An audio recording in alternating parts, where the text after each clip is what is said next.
जय जगन्नाथ सांग मैंने शुभ सकाळ।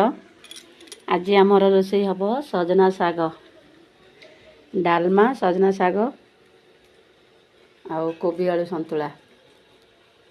देख मो झील बस सजना शाग बाछुची पोक देखिकी बाछे झाड़ी दे पाचला पत्रटा पकाना कौन पकई करिया बायण आलू पकई देवा ना बायण कखर पकया कखारू बायण पकई कले शागटा टे स्मूथ आसो कादुआ कादुआ हम भल लगे खायापा।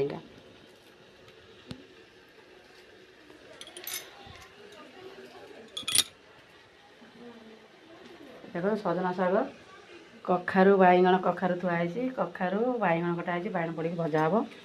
एपटे भात बस